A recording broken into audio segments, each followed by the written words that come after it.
Strength plus speed equals power.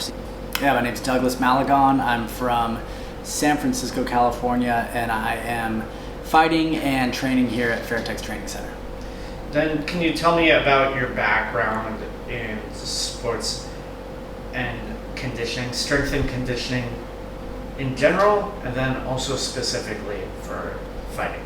Yeah, so in general, my history is in 2010, I went to school to become a strength and conditioning coach, and I have roughly almost 15 years experience now. I started fighting about 8 years ago, and my love of both has led me here to Thailand. How many fights have you had, and where have you fought? So I have about 28 fights in total. I've got 10 professional fights here in Thailand. I've fought at Rajadamnern, Lumpinee, Max Muay Thai, some local stadiums here in Pattaya. And then can you tell me about some of the people you've worked with? Yeah, I've had the privilege to work with fighters like Celeste Hansen, Sheer Cohen, Andy Snoopy, Stamp Fairtex, Smila Sundell, fighters like that. So you've had a lot of experience personally and then helping others. What do you see as common problems with the strength and conditioning for fighters? I would say lack of specificity is probably the biggest thing. So like bodybuilding versus performance, right? Or when to use which method, right? Maybe one or the other isn't bad, but when to use them is probably the biggest thing.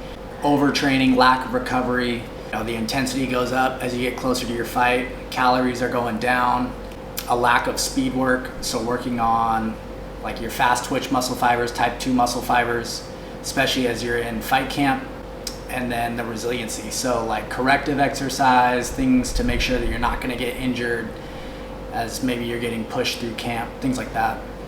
Okay, so you mentioned a few different things that are common problems. Methods of training being one, overtraining and lack of recovery, lack of speed work, and corrective exercises. For sure.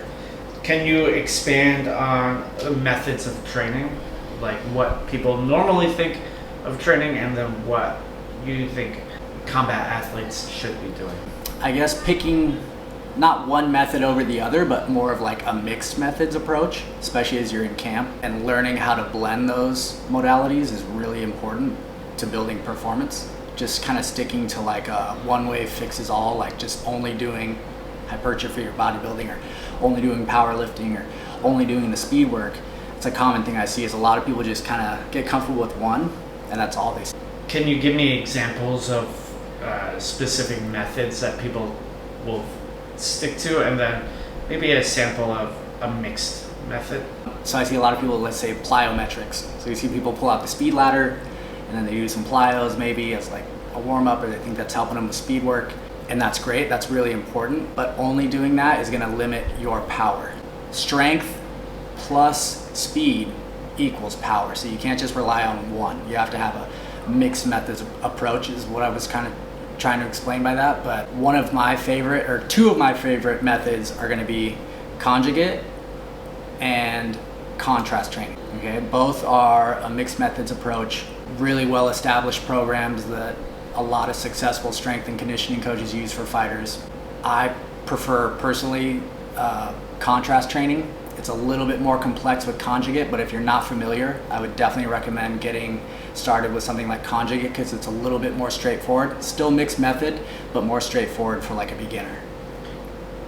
And as a beginner, what is a Conjugate method versus a contrasting method? Yeah, so a Conjugate method is going to be where you focus on a heavy lift movement or a max effort movement. So if you think about how many pounds can I deadlift, right? You can probably do it like one time as heavy as you can. It's simply put for this conversation, if you focus on one lift really heavy and then pair it with a speed strength exercise. So something that you could do at 50 to 60% of that, and you do it really fast for like 3 reps.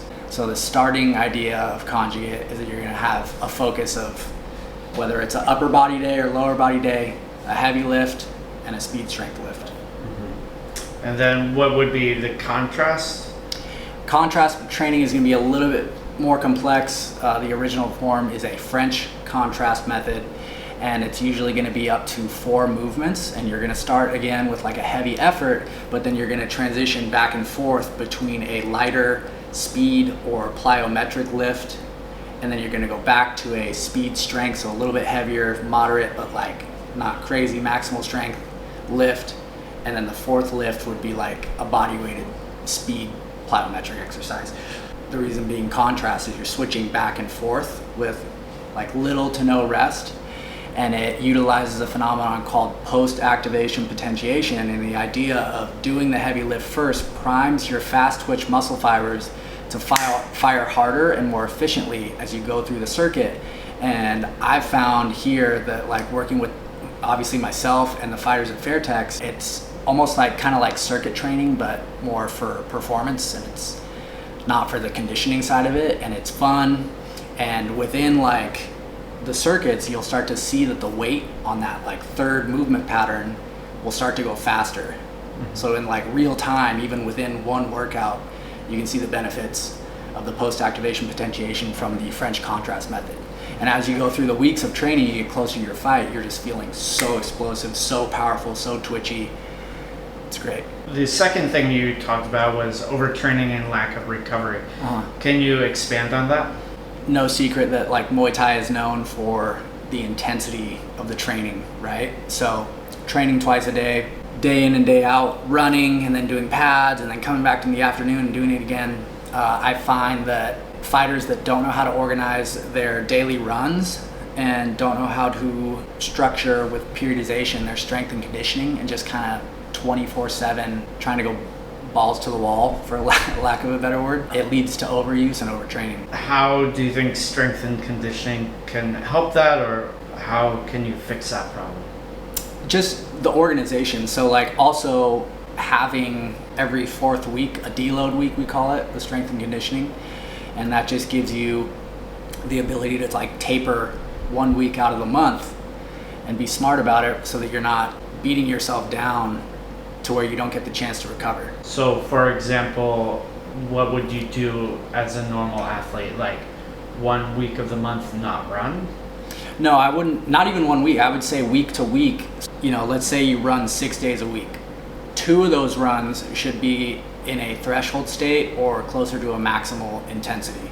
The rest of those runs, you should be in what we call, let's say like a zone 2 heart rate. Okay.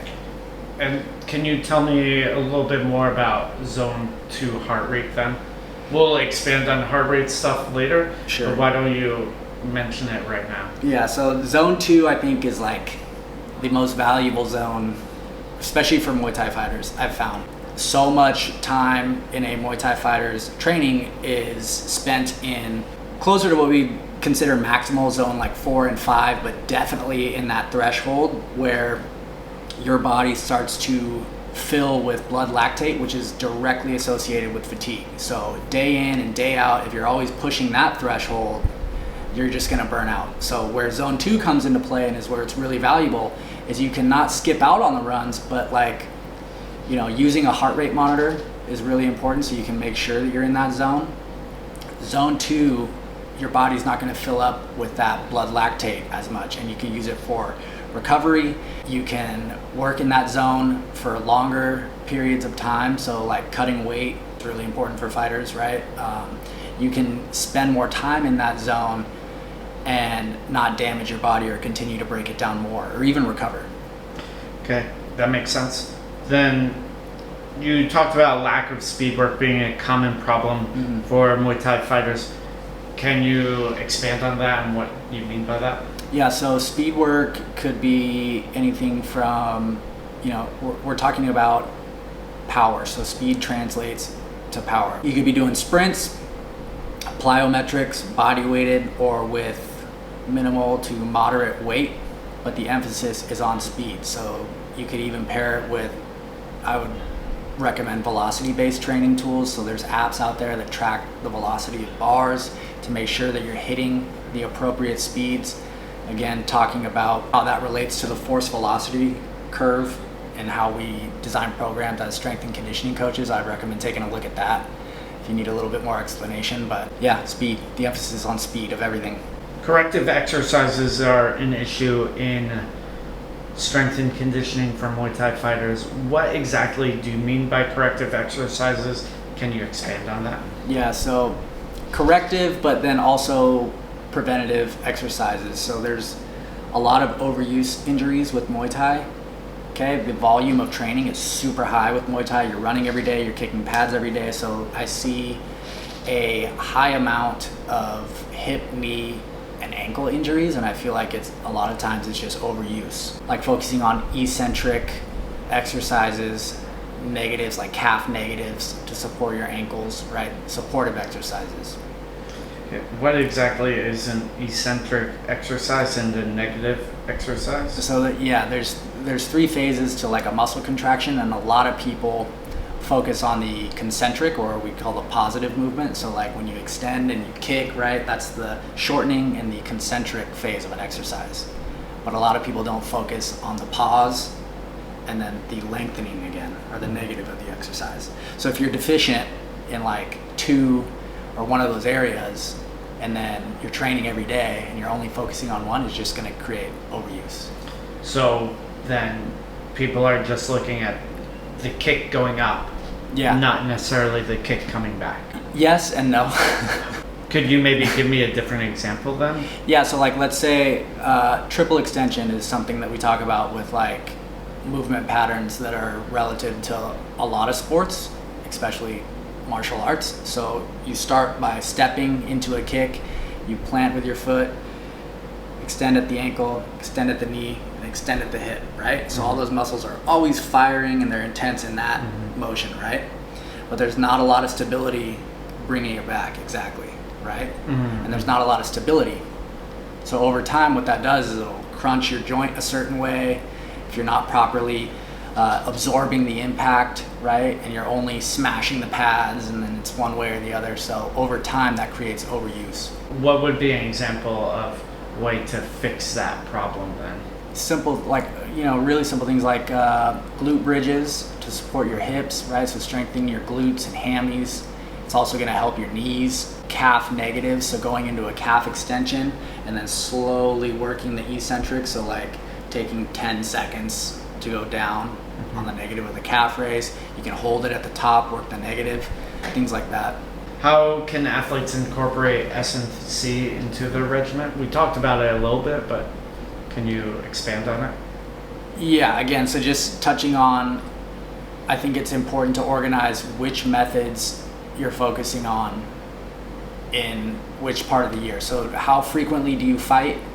When should you be doing, strength and conditioning, performance plans leaning into fight week for a couple weeks? Are you off a fight for a while? Should you focus more on building back some of that lean muscle that you lost, cutting weight, doing hypertrophy?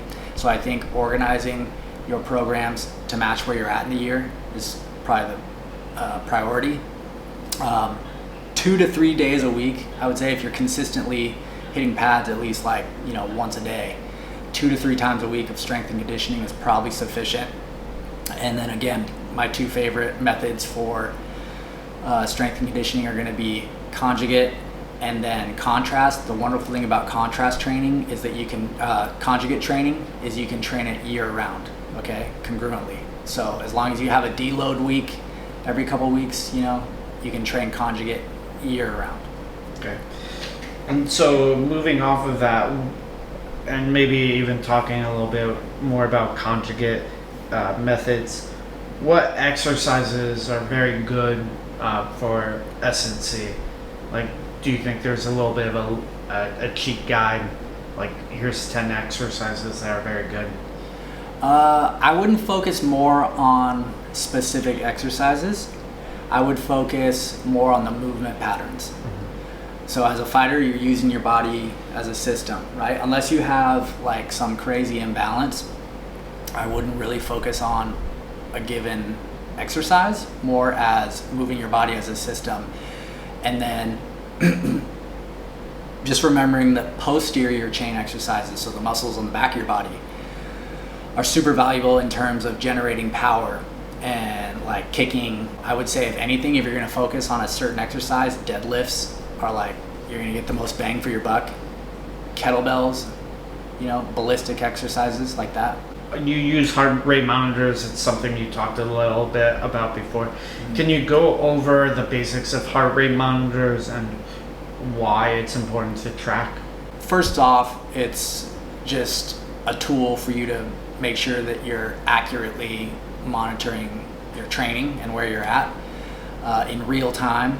So immediate feedback, the heart rate monitor is like the best.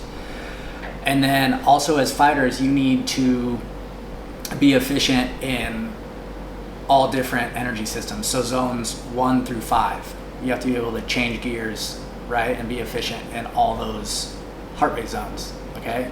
And then can you tell me a little bit about zone 1 would be like laying on the sofa. Yeah. And zone 2 is like... Zone 1 is like you're alive, Zone 2 is a light jog to kind of medium jog. The easiest way, if you don't have a heart rate monitor, to know if you're in zone 2 is like if you can run with a buddy and still have a conversation without losing breath, more or less.